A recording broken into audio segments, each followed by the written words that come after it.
Bismillahirrahmanirrahim. Assalamualaikum warahmatullahi wabarakatuh. Jumpa lagi teman-teman. Hari ini kita akan membahas tentang materi ya. Kita nggak akan bahas tentang soal. Materi yang kita bahas hari ini yaitu tentang sindrom premenstruasi atau PMS. Ini udah sering banget, pasti kalian alamin tiap bulan. Jadi mari kita bahas materinya ada apa aja sih. Oke, yang pertama. Nah, PMS ini apa itu? Nah, itu merupakan kumpulan gejala yang tidak menyenangkan berupa gejala fisik, gejala emosional, dan psikologis terkait siklus menstruasi. Nah, ini biasanya muncul 7-14 hari sebelum haid. Gejalanya antara lain ini ya. Oke, aku coba tulis dulu. Muncul 7-14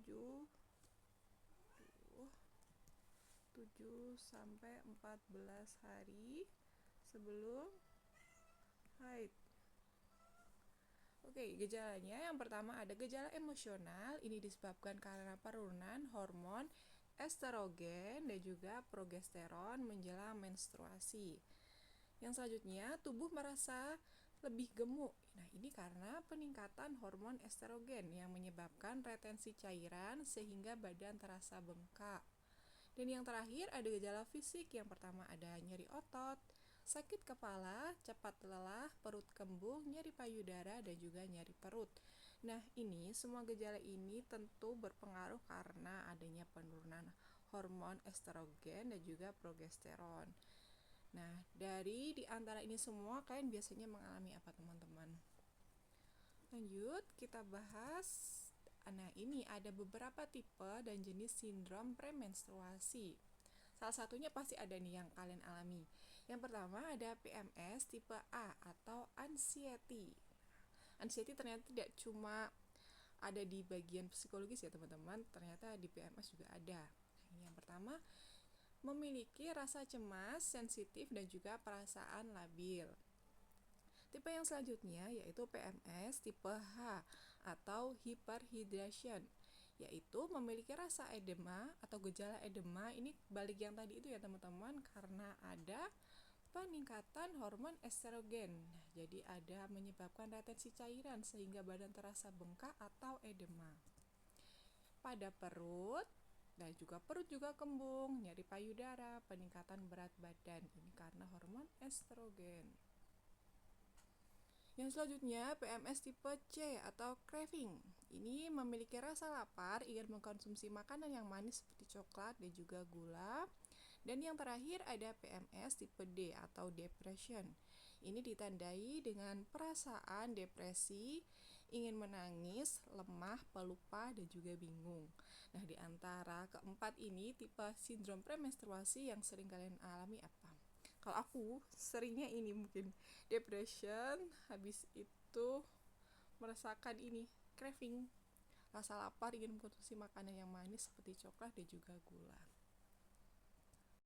Oke, karena kita tadi sudah membahas tentang PMS, kita bahas juga tentang dysmenorrhea ya teman-teman, karena ini saling berkaitan. Nah, kalau tadi PMS itu merupakan gejala yang tidak menyenangkan, entah itu gejala fisik, emosional, dan juga psikologis yang terjadi 7-14 hari sebelum haid.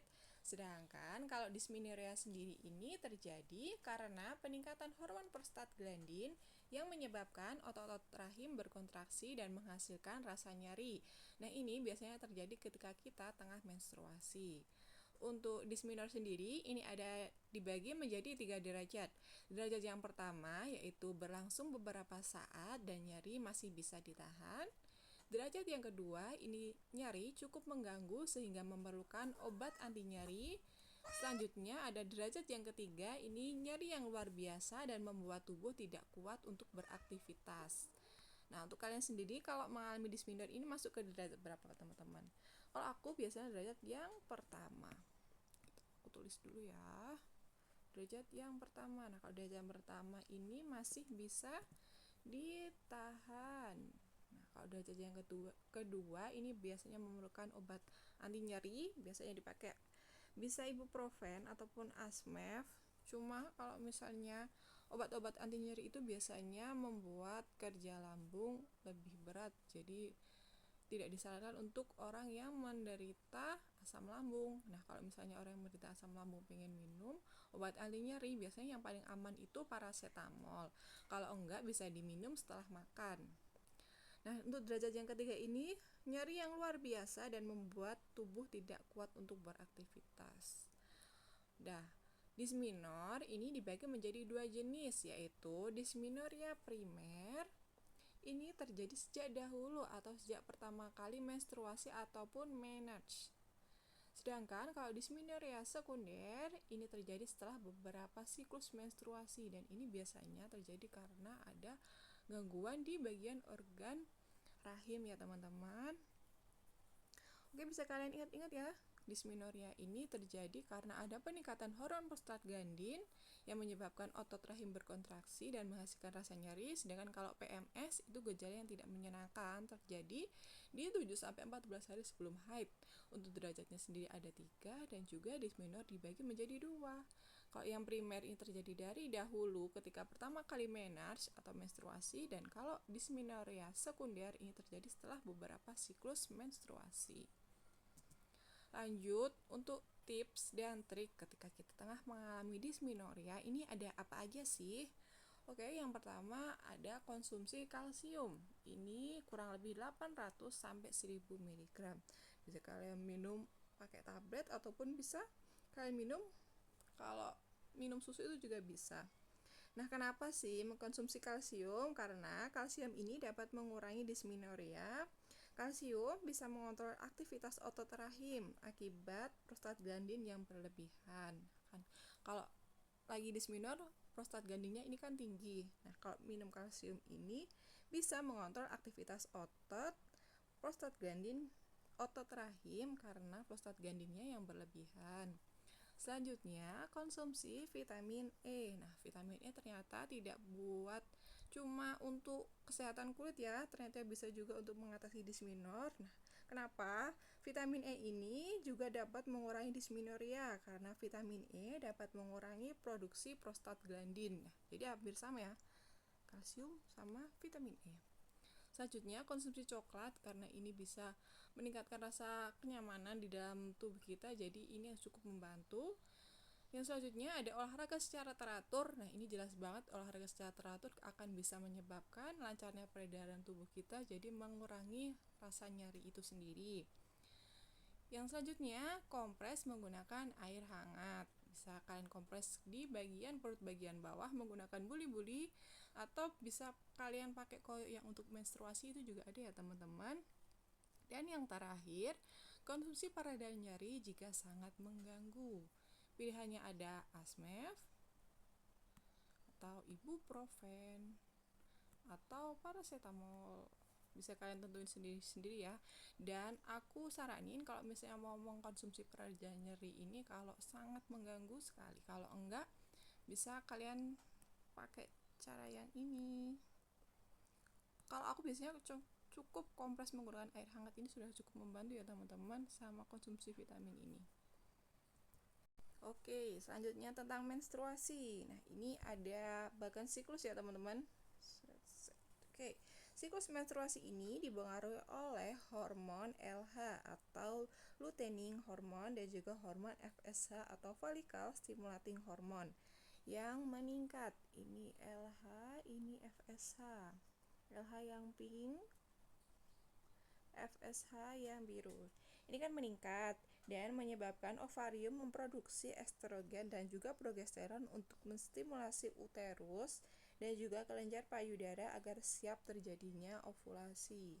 Nah, ketika hormon LH, FSH meningkat, ini akan menyebabkan adanya produksi hormon estrogen dan juga progesteron untuk siap terjadinya ovulasi. Nah, ketika ovulasi tidak dibuahi, maka akan terjadinya menstruasi. Oke, untuk menstruasi sendiri ataupun menarche. Nah, menarche ini pertama kali mengalami menstruasi ya, dibagi ada 2. Yang pertama, menarche dini atau pre-COX. Ini terjadi di bawah usia 12 tahun karena hormon gonadotropin diproduksi lebih awal.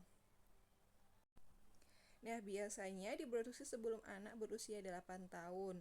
Hormon ini merangsang ovarium, memberikan ciri-ciri kelamin sekunder dan mempercepat terjadinya menstruasi. Selanjutnya ada menarche-tarda. Menarche-tarda terjadi setelah umur 14 tahun disebabkan oleh faktor keturunan, gangguan kesehatan, dan juga kurang gizi. Lanjut. Nah, ini tentang warna darah menstruasi ya teman-teman. Kalau kalian menstruasi biasanya kan darahnya kadang ada yang berwarna, tidak mesti sama terus. Nah, kita bahas yang pertama ada warna merah muda ataupun warna pink. Ini diakibatkan karena bercampur dengan cairan serviks atau karena anemia atau karena ada penurunan berat badan yang signifikan ataupun pola makan yang tidak sehat. Selanjutnya, warna darah orange ini diakibatkan karena bercampur dengan cairan serviks. Kemungkinan juga bisa terjadi karena ada infeksi bakteri. Lanjut, ada merah terang. Ini normal ya. Kalau merah terang, perdarahan normal. Ada merah tua ataupun merah gelap. Ini karena darah yang tertahan di rahim atau biasa terjadi pada ibu nifas. Ada juga darah yang berwarna coklat. Kalian pernah mengalami warna coklat enggak? Nah, ini terjadi pada hari terakhir menstruasi atau haid terakhir sebelum hamil dan bisa juga terjadi ketika implantasi atau pada ibu hamil ini ada yaitu perlekatan. Yang terakhir ada darah yang berwarna hitam. Ini darah berada di dalam rahim dan membutuhkan waktu yang lama untuk keluar. Terjadi ketika mendekati masa menopause. Oke, jadi kalau kalian mengalami menstruasi dan darah yang keluar ada beragam, ini kalian sudah tahu ya penyebabnya karena ada apa.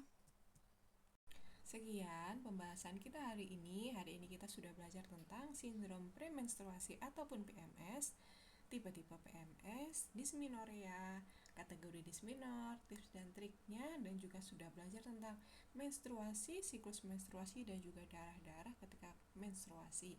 Satu tambahan lagi teman-teman, ketika kalian menstruasi dianjurkan untuk meminum tablet FA atau tablet tambah darah setiap hari. Nah, biasanya kan minumnya kan 1 minggu 1 tablet. Karena kalau menstruasi minumnya setiap hari ya. Ada kurang dan lebihnya, saya mohon maaf. Wabillahi taufiq wal hidayah. Wassalamualaikum warahmatullahi wabarakatuh.